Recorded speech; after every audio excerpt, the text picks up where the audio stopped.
তবে আজকে এই ইমার্জেন্সি পিল নরিক্স 1 ট্যাবলেট নিয়ে কথা বলবো।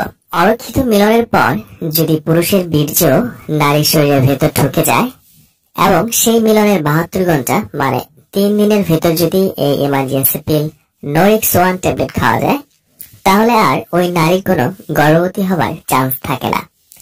নরিক্স ট্যাবলেট ইমার্জেন্সি গর্ভনিরোধক পিল। এটি এমন একটা পদ্ধতিতে কাজ করে যা অরক্ষিত সহবাসের ডিম্বাণু ও শুক্রাণু নিষিদ্ধকরণকে প্রতিরোধ করে। ইমার্জেন্সি জন্ম নিয়ন্ত্রণ হিসেবে নরিক্স ট্যাবলেট অরক্ষিত সহবাসের পর যত তাড়াতাড়ি সম্ভব সেবন করলে জন্ম নিরোধ করা সম্ভব হয়। সহবাসের 12 ঘন্টার মধ্যে খাওয়া উত্তম। সর্বোচ্চ সময় 72 ঘন্টার ভেতর খেতে হবে।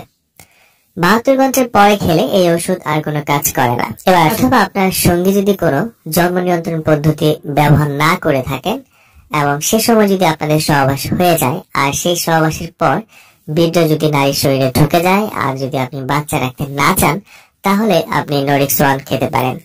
অথবা যদি পরপর 3 দিন জন্ম নিরোধক পরী খেতে ভুলে যান অথবা সহবাসের সময় যদি সঠিকভাবে কন্ডম ব্যবহার না করেন, মানে বলতে চাচ্ছি কন্ডম যদি ফেটে যায়, তাহলে খাবেন।